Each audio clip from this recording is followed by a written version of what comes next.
Good day, everyone. So we are now on lesson 1.4.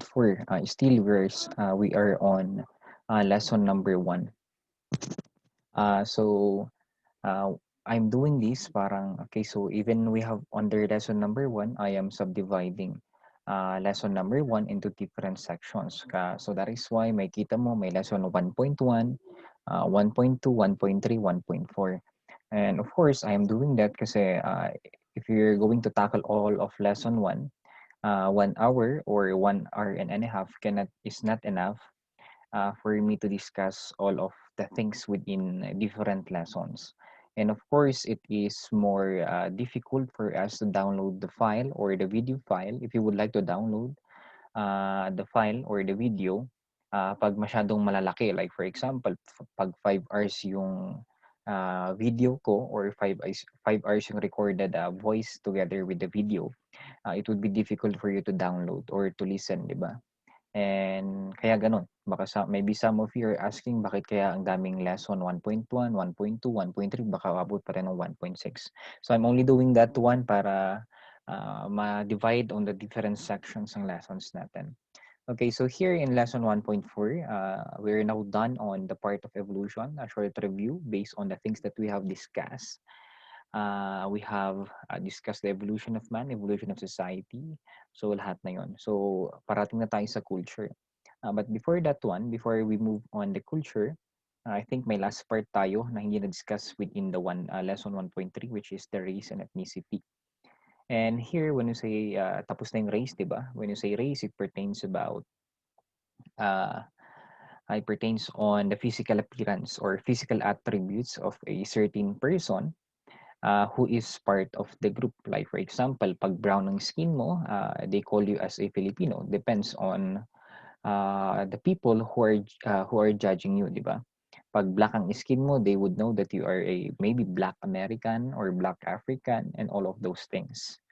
But however, when you say ethnicity rin, naman, it does not pertain naman on the physical appearance of the person, but rather done on the culture being practiced by that person.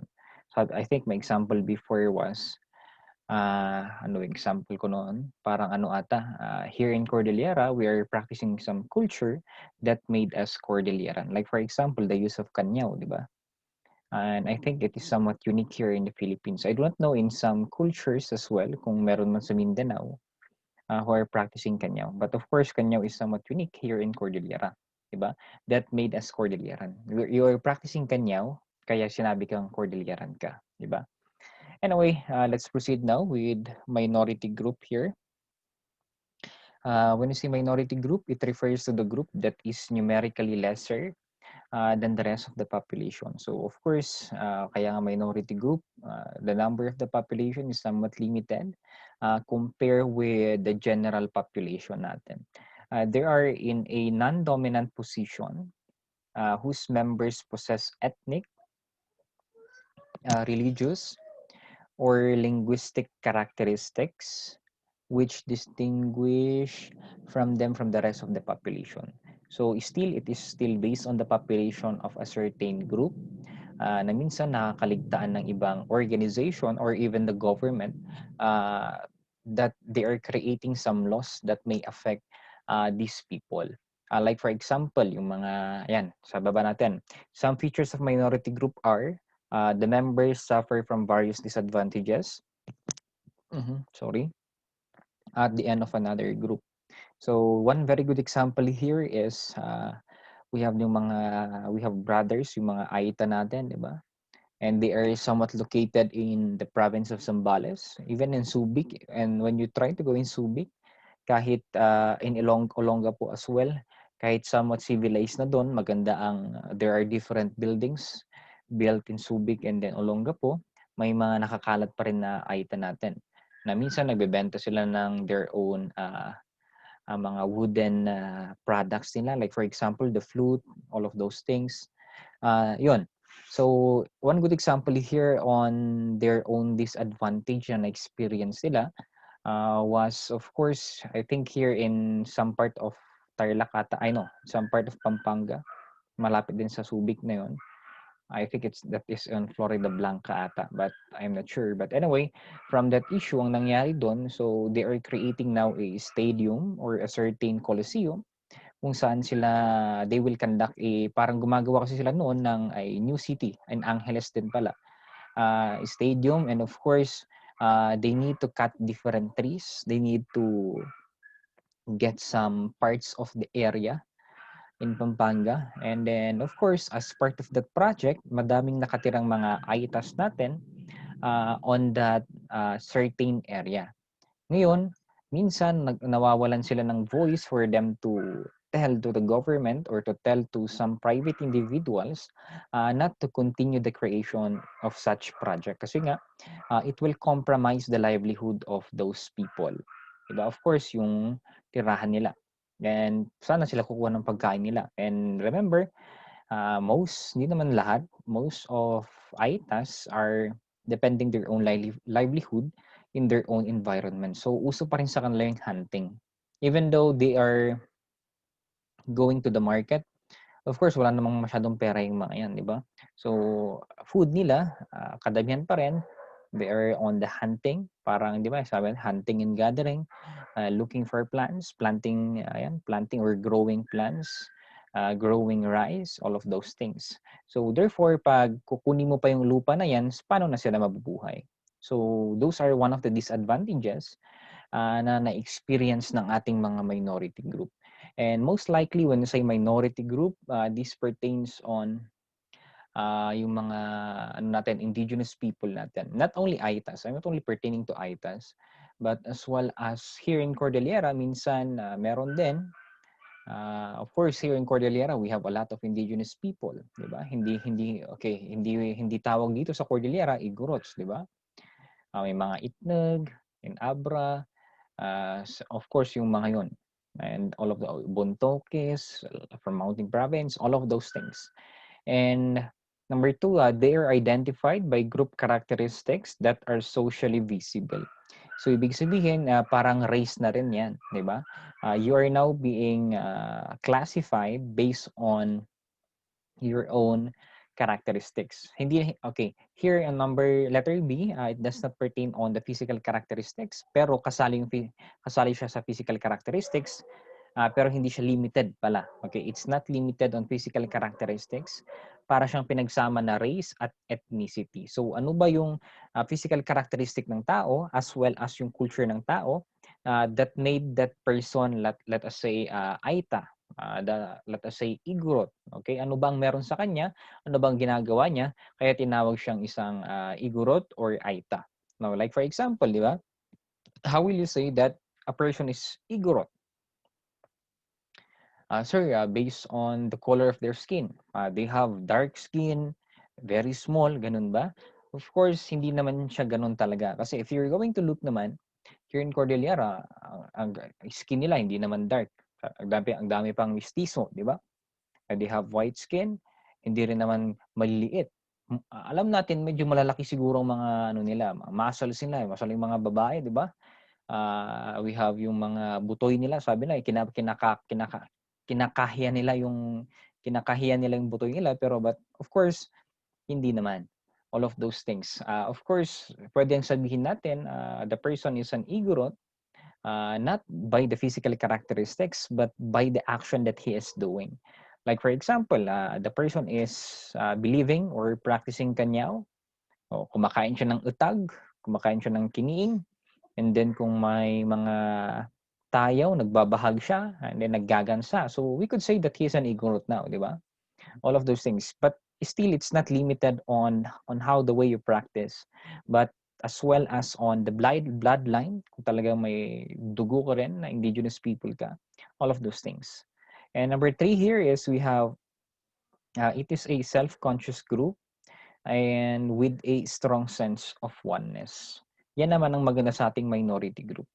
Even though they have a very small, they are composed of very small population. Like for example, a certain community will compose of maybe 2 to 300 mga, madami na nga yun eh. Actually 1 to 200 still that is a minority group. Pero they have their own bayanihan system. They know how to help each other. Kaya sinasabi ko noon in some part of Kalingas, di ba? They're practicing the pagta. Kasi nga, alam nila that in their own culture, they could solve their own problem. Hindi nila kailangan ng ibang tao for them to solve their own problem. Because from the very start, it is their own problem. And of course, when you say oneness then, kung may kailangan ng isang tao, nagtutulungan sila lagi. Very good example of that one is our brothers, di ba? Na mga Muslim brothers natin. If you, hindi ko alam kung hanggang ngayon pinapractice nila. Kasi noon, during our time, pag alam nila na may isang dehadong kasama nila, riniresbakan nila. Okay? Siguro that is around 2010 and below or 2005. Around that, 2005, 2010. Dyan, somewhere in Baguio or in that Magsaysay Road. Minsan may mga kasama sila na Muslim na minsan merong nanloko or nambugbog, and then after that one, nagtawagan sila. Yan, yung mga kasama nila, mag-resback yan. So still that is part of oneness nila. They are being united. Kasi nga sabi nila sa isip nila, konti na nga lang tayo, hindi pa tayo united, then ano na mangyayari sa atin? 'Di ba? So ganyan. So next na tayo with the next slide. So we're now on the culture. We're done with the society. Define naman natin what is culture, 'di ba? So we're going on specifics na regarding Philippine popular culture, 'di ba? We are talking about the history, how society evolved, how man created society, how society created the culture, and now let's define what is culture. So we have three definitions here. When you say culture, these are only some of the definitions. Pero if you're going to look on the internet, on the different sociological or anthropological books, we have a lot of culture. But even though they are defined differently, but the sense and then the message is actually naman halos the same din naman. Hindi lang siya the same on a very specific similarity, pero the oneness or the how culture is composed, how culture is defined, halos magkakaparehas naman. And first one we have here coming from author named as Edward Taylor. Define niyang culture as it is that complex whole which includes knowledge, belief, art, law, morals, custom, and other capabilities and habit acquired by man as a member of the society. So, ano bang implication ng first na definition natin according to Taylor? Please take note of the word acquired. So, ang keyword natin here in the question number 1 is acquire or in noun, acquirement. So, meaning of that, people or a certain person, when you say culture, is bound to acquire his own culture. Kasi nga, walang taong pinanganak wherein may sarili na siyang culture. 'Di ba? Ang alam lang natin gawin when we were born was umiyak. Kung may masakit man sa ating katawan, iiyak ng isang bata, iiyak ng isang baby. Here in Edward Taylor, he actually adapted his own definition on the theory or on the philosophy of John Locke. Okay, so please take note of that one.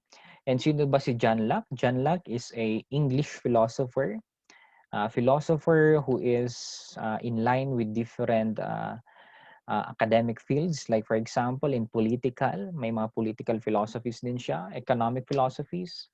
Well, anyway, according to John Locke lang, ang nature daw ng man, the main nature of man is that men are born tabula rasa. Okay, so sa kanya nanggaling yung word na tabula rasa. But anyway, what does it mean when you say tabula rasa? I know that some of you have heard tabula rasa. When you say tabula rasa, it is a blank sheet. So malinis lang siya na papel. The day you were born, wala kang kaalam-alam, in other words. So isa ka lang malinis na papel.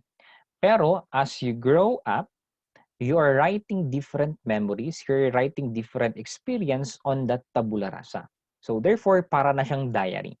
Since you're writing different experiences on your own tabula rasa or diary, it is also the time that you are learning your own culture, the tradition, and then the practices of the community that you are part with. So, ganyan siya.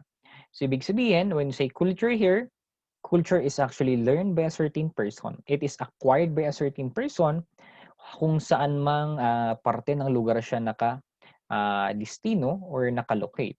Of course, we have different cultures and different communities. So therefore, kung saan ka nakalocate, kung saan ka naninirahan na isang community, as much as possible, you need to adapt now the culture. Kasi nga nandun ka sa community nandun ka sa community na yun, di ba? So, like for example, mahilig kang mag-jacket dito sa Baguio kasi malamig, di ba? So, na-adapt mo yung culture na yun. However, nung pinanganak ka, yung isang bata, pinanganak sa some lowland area, maybe somewhere in Manila, sa tingin mo ba, kailangan ba natin na mag-jacket in Manila? O yung mga tao sa Manila? Of course, it is somewhat kakaiba, di ba? Kasi ang init na nga, nagja-jacket ka pa. Ano sabihin nila, ay taga Baguio talaga to, no? Di ba? Tingnan mo, you are now trying to classify them based on how the way they practice. 'Di ba? Pagpunta ng mga taga Baguio sa baba, nalalaman nilang taga Baguio talaga sila dahil ang init-init tapos naka-jacket ng kapal, yung jacket pa nila is leather jacket, pinagpapawisan na sila, naka-jacket pa rin, 'di ba? So sasabihin ng mga tao, sasabihin ng mga taga Manila, ay taga Baguio yung mga 'yan, 'di ba? The same with us, 'di ba? When people came here in Baguio City, tapos nakita mo ang lamig-lamig, naka-shorts pa rin sila. Yung iba naka-pek-pek short, all of those things, di ba? So sasabihin natin, ay mga taga Manila yung mga yan or yung mga taga baba, di ba? So yung parang mga ganung bagay. So it still depends on your own location, on how will you adapt or anong mga traditions or practices that you're going to adapt on your own culture. Okay? So number 2 tayo, according naman with Robert Bierstadt, it is the complex whole that consists uh, all of the ways we think and do everything we have as a member of the society. Here on the second definition naman, when we say culture here, all the things that we do, it is the culture that will dictate whether that act is good or bad. So ibig sabihin, the morality of our own action is based on the culture that we have. And yun nga, tama nga naman, di ba? Minsan, ang mali sa'yo, ang maling bagay sa'yo ay tama sa iba. Or ang tama sa'yo, mali rin sa iba. Pero bakit sa tingin mo kaya ganun ang ating situation? Why do you think that some of the actions are good for the others but bad for others, di ba? And minsan, you're doing some act that you think that's good, pero it's actually bad for the others. Well, that is because of the culture that we have. Remember, ano ba ang culture? This is a set of belief, set of tradition.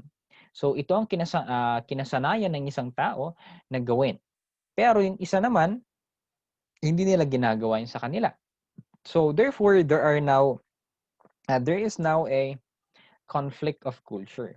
A very good example of that one is here, dito pa rin ako, gagamit pa rin ako dito here in Cordillera. Of course, I'm from Cordillera. Wala na, hindi ko na magamit yung mga culture. Like for example, mga Bisaya. Kasi hindi naman ako Bisaya and I did not live in the Visayas region. Diba? So, as much as possible, I am making my examples visible na alam ko naman na tama rin. Kasi mahirap naman kung humihiram ako ng isang culture ng iba na hindi ko rin alam. So, very good example here on number 2 is here in Cordillera, hindi naman lahat, some of communities are still practicing the butchering of dog, di ba? Or uso pa rin yung pagkain ng dog meat nila. Well, of course, here, if it's part of the cultural practice for killing dogs and then eating dogs, that's okay. Kasi nga, that's part of their own culture.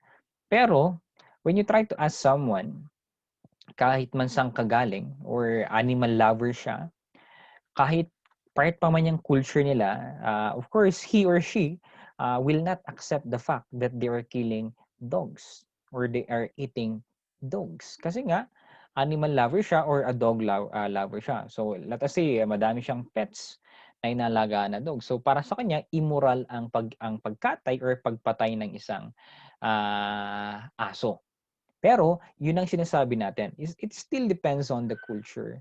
Kasi even though some of the communities here are practicing that culture, kahit may Animal Welfare Act tayo, it was superseded by IPRA law. Kasi nga, the IPRA law states that for as long as it is part of cultural practice, kasi nga ang main purpose of IPRA law is to preserve the culture of the community or the indigenous people.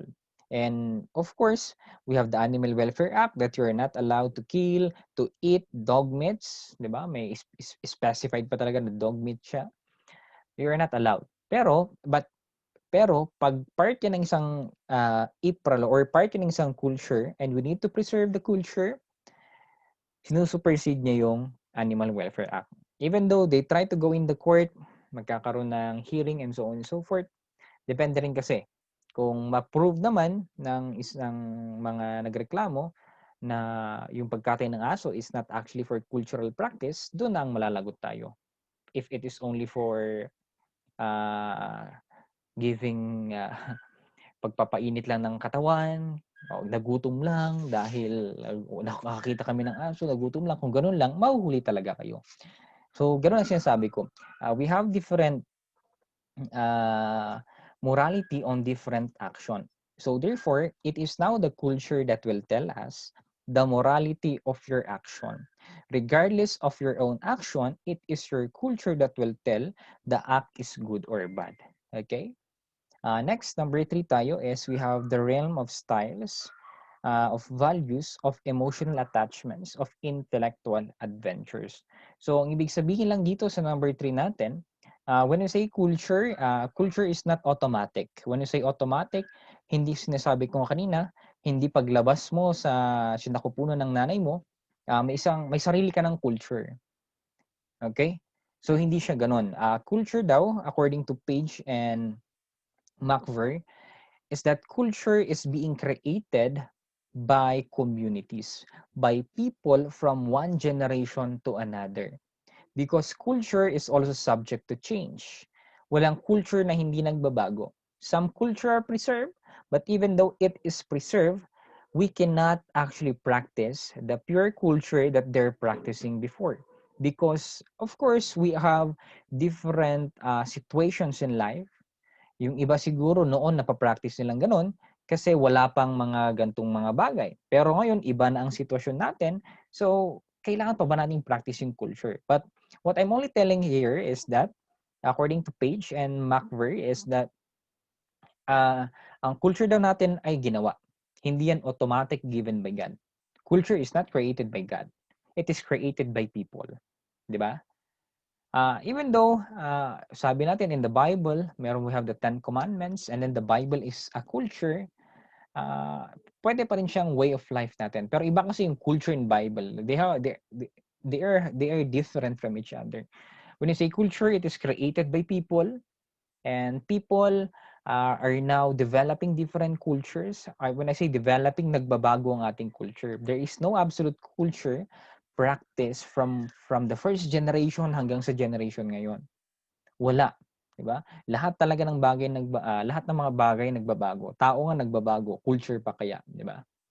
So from all of those things, from all of those definition, in summary, when you say culture, therefore culture defined as the sum total of behavior traits which a person comes to acquire through instruction and learning. So, in other words, when you say culture, culture daw isang body of ideas, body of principles that will dictate a certain act of an individual wherein this culture is being acquired by the members of the community at napapasa yan from one generation to another. So that is now our own concrete definition on what is culture. So next na naman tayo. Okay, so we have now the functions of culture. Ano ba ang trabaho ng isang culture? So I have enlisted some of the functions. Anyway, we have a lot of the functions, but here are some most popular and the most appropriate functions of culture. So first one here, when you say culture defines situation. So what do we mean by culture defines situation? Very simple lang yan. Still, it is yung in-explain ko kanina. Culture defines morality of your acts. Diba? Sinasabi ko nga, your act can be classified good or bad based on the culture that you have. Ang example ko kanina was the butchering of the dog, di ba? Eating dog, all of those things. Another example here is, excuse me. Another example of that one is we have yung, di ba, if you saw someone here in Cordillera or maybe here in Baguio City, nakakita na ba kayo ng mga taong nagmamama? When you say mama, that is the betel nut. When you say betel nut, yun yung may leaf yun, gawad, and then may buwa, and then may apog. So minsan nilalagyan nila ng tabako, and then pinagsasama nila yun, and then hindi naman nila kinakain, but they are parang chewing gum siya. Okay, so when they're trying to chew that one, it produces a parang saliva nila, magiging orange or minsan may red. It depends on apog na ginagamit nila. But anyway, from that one, in some part, in Baguio City, that is prohibited. So the chewing of betel nut or mama is prohibited. So what I'm telling you here is, in some part of Cordillera, the chewing of betel nut is part of their own culture, and many believe that the chewing of betel nut came from the province of Ifugao. So when you try to go in Ifugao, ang dami talaga nagmamama. Pero when you try to go in Benguet and then some part of Kalinga rin and Mountain Province, madami na rin. So parang inadapt na rin siya ng different communities natin. But what I'm only telling here is, here in some part of, hindi sa lahat, in some part of Cordillera or medyo madami-dami namang province ng Cordillera, okay lang sa kanila if the people are chewing betel nut as long as they are disciplined on how the way they spit their own saliva. Diba? But so therefore, that is part of the culture and okay naman siya. Good naman yun. Pero, you try, okay. Like for example, you're a Cordilleran, nagchuchu ka ng betel nut. Pumunta ka sa Manila, punta ka in some part of lowland areas. Magdumura-dura ka dun, di ba?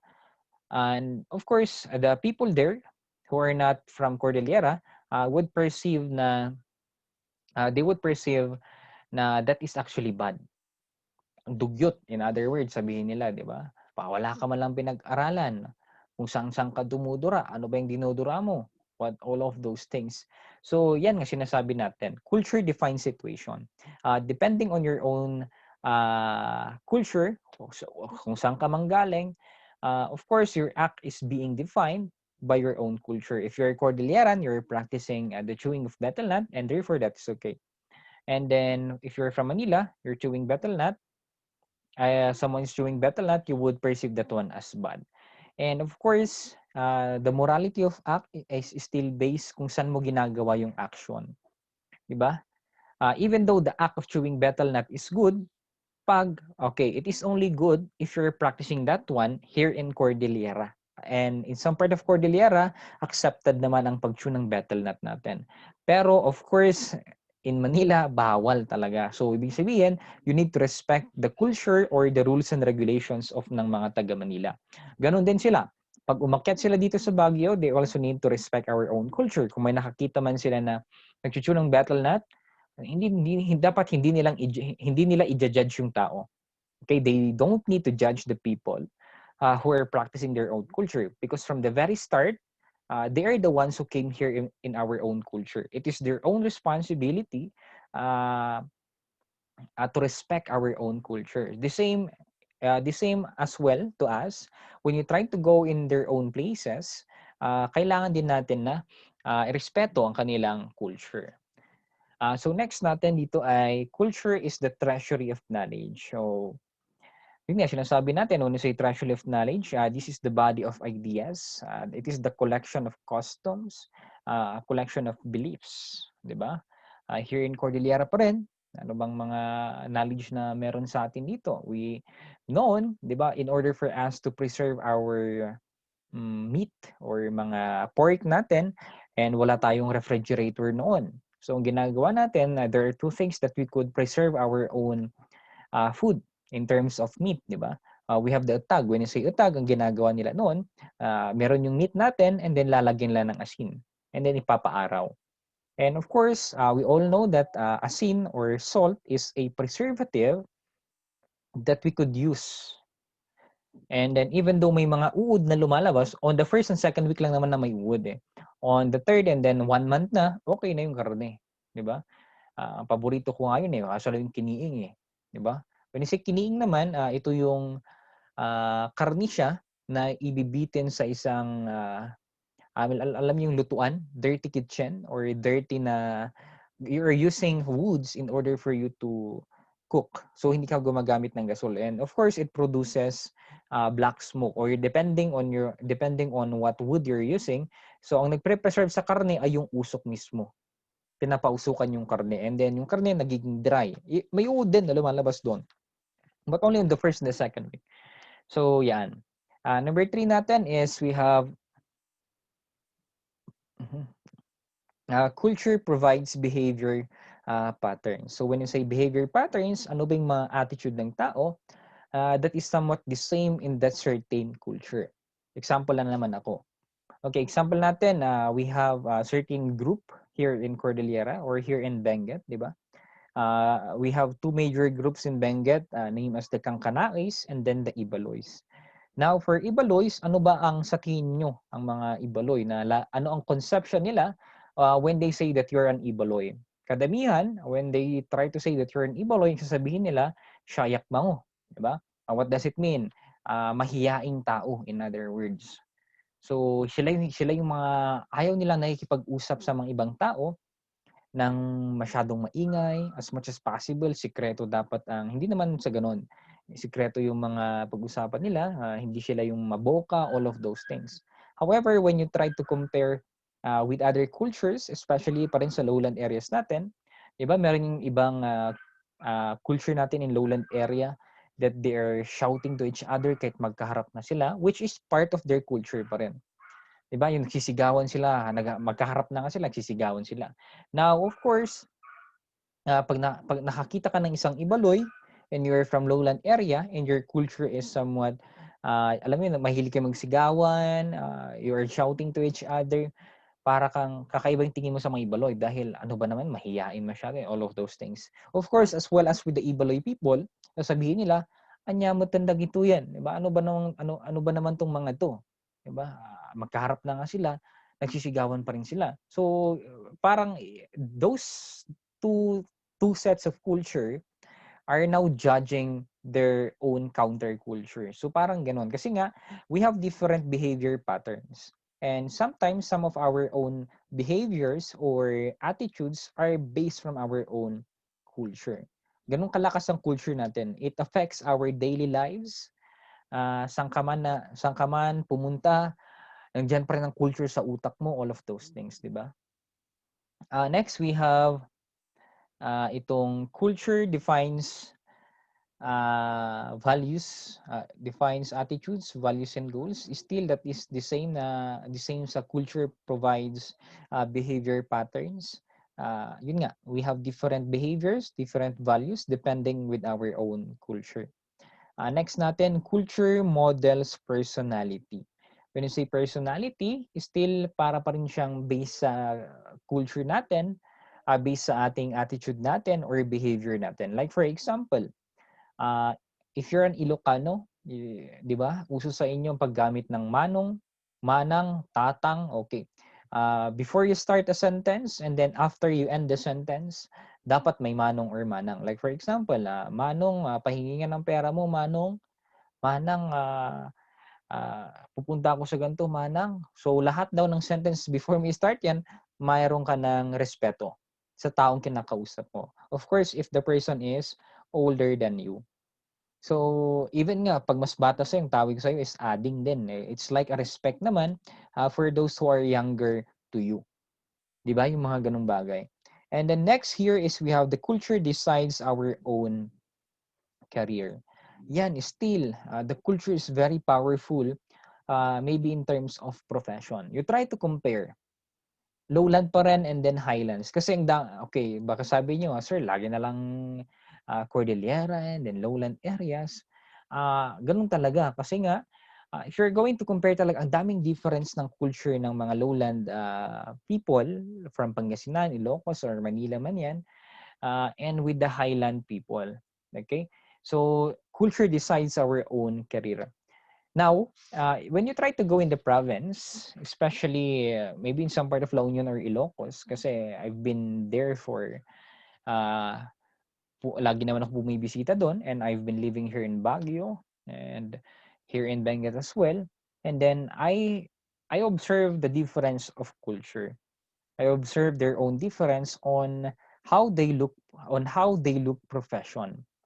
Okay, so anong very good example niyan? Alam nyo dito, here in Cordillera, I'm not actually pertaining to all naman. But some of my own experiences na nakita in the lowland area and then in Cordillera. So sabi nila dito, parang pinakamababang profession nila is not actually farming.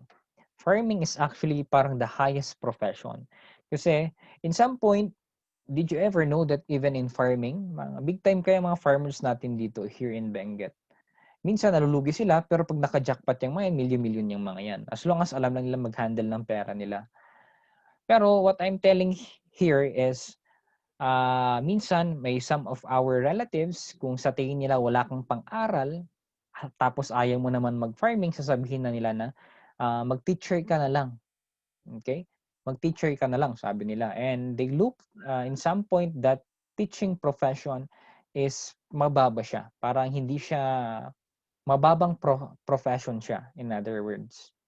And then, mas nakikita nila na mas maganda pang farming. Kasi tama nga naman sila. In terms of money, mas mayaman nga ang farmer sa teacher eh. Here in Benguet, or maybe in some part of Cordillera.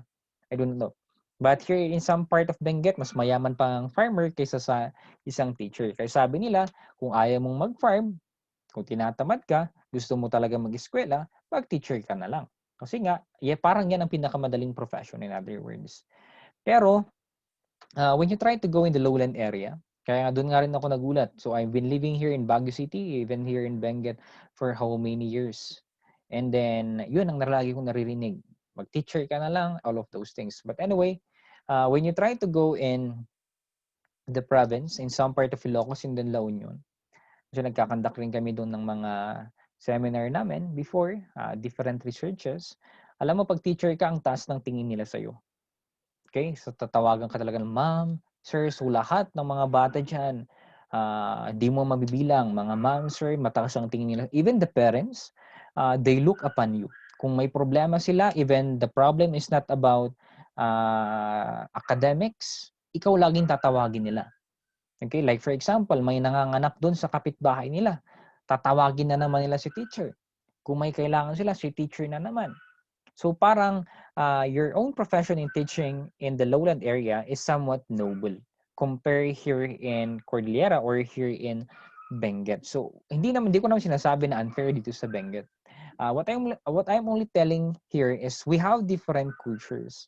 And our culture dictates yun nga, sabi ko nga na culture sometimes judge our own profession, judge the acts that we do, but ganun talaga eh. Okay? Hindi natin pwedeng baguhin ang culture kasi yan ang culture natin. Pwede natin sigurong baguhin, but on our part or in our own family. Pero yung as a whole, medyo malabo ata yan. Okay? So those are the different functions of culture natin. So next slide tayo na naman. So still continuation of the functions of culture. Dito na tayo. So, hindi. Tapos na yan. So, dito na tayo. What are the different characteristics of a culture na tayo?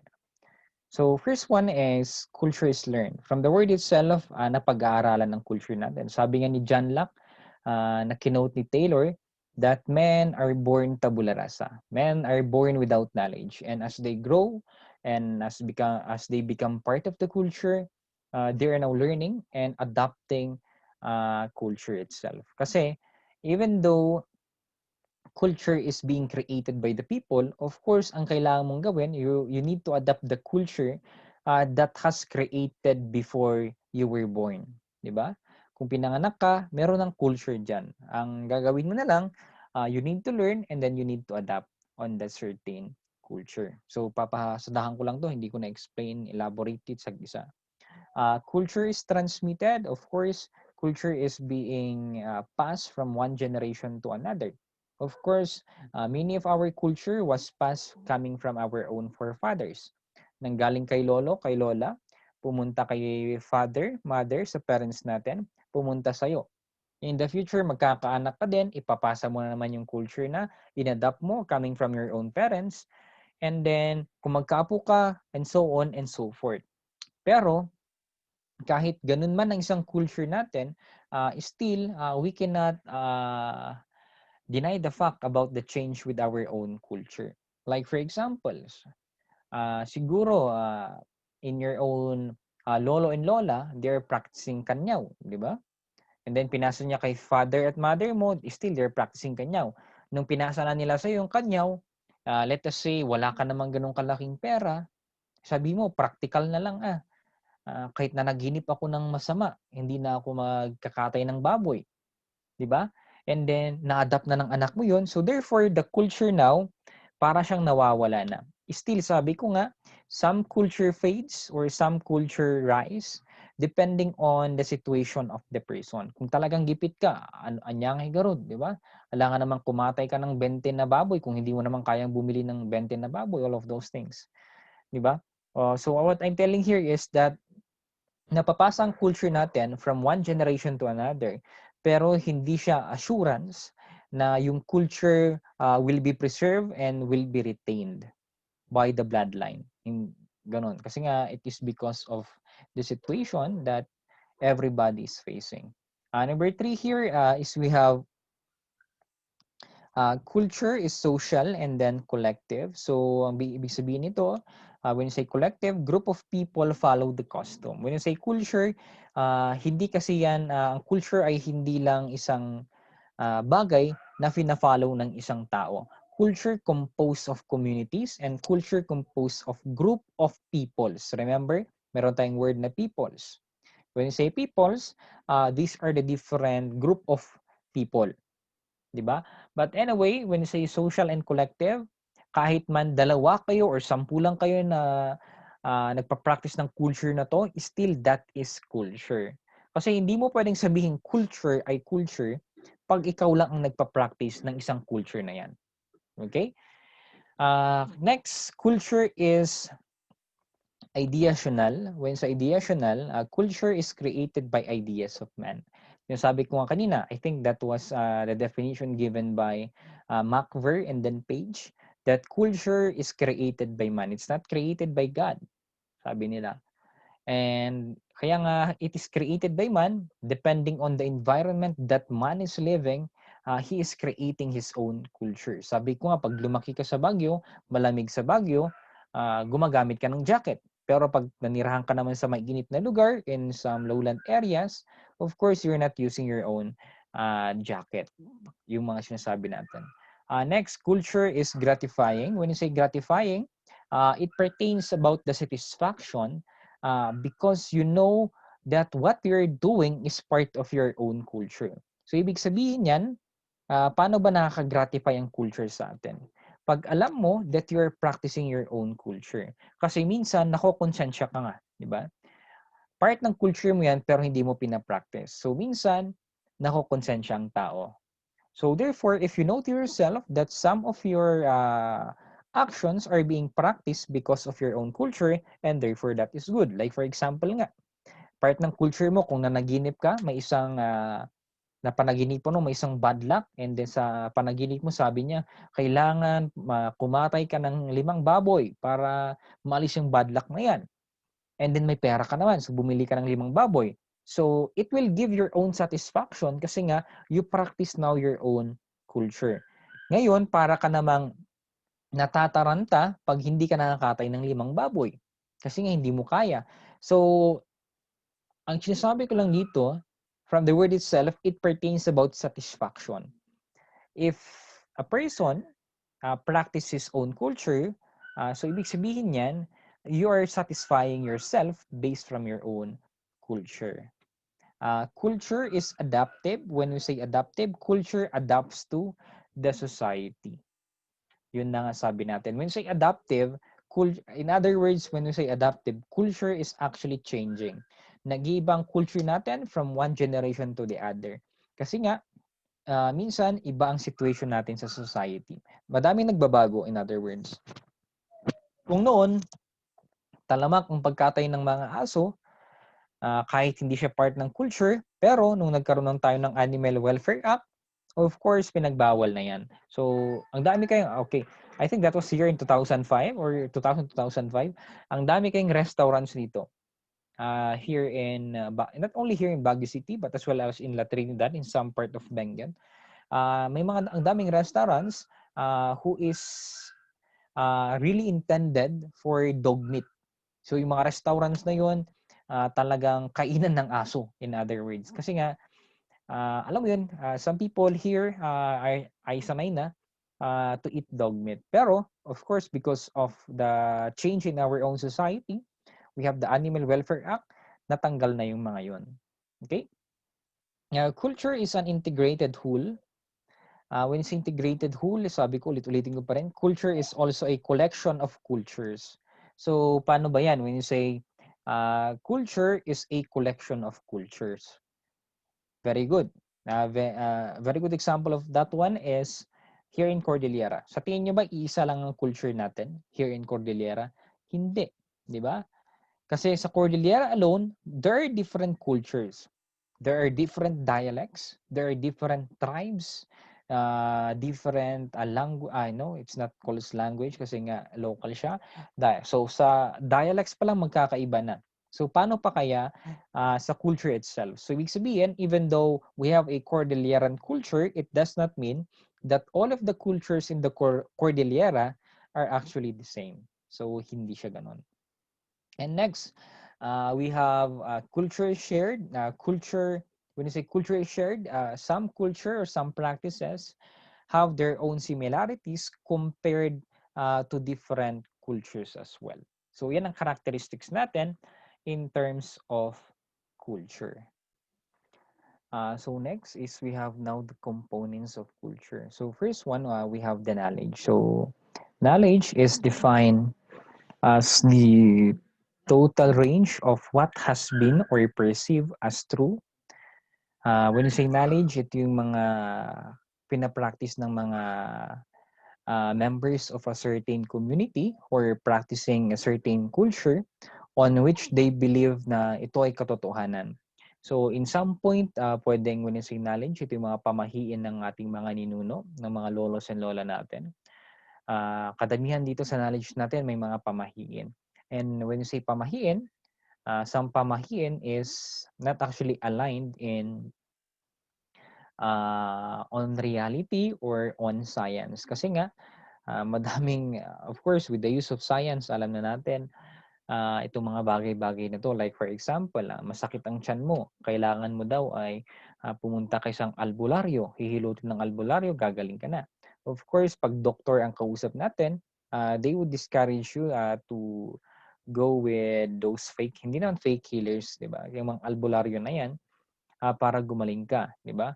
Minsan din, pag may patay daw, bawal kang maligo, bawal kang magwalis sa gabi.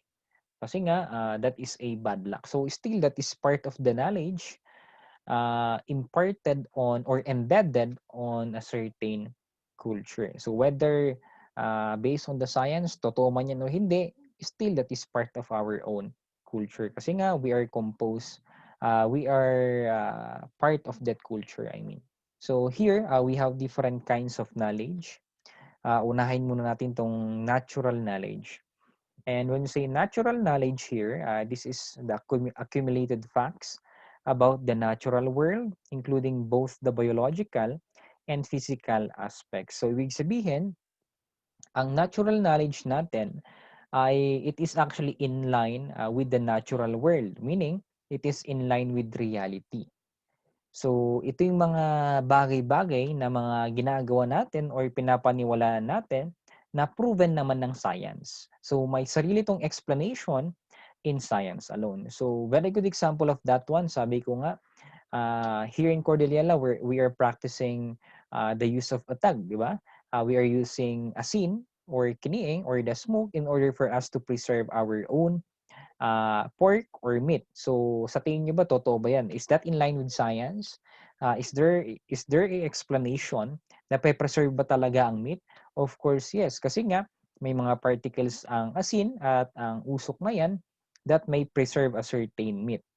Okay? So when you say natural knowledge here, it pertains on uh, part it is created by the culture, pero it does not mean that practice or tradition na ginagawa ng isang culture is not based on reality, but actually it is based on the fact. So totoo naman yung pinapractice natin.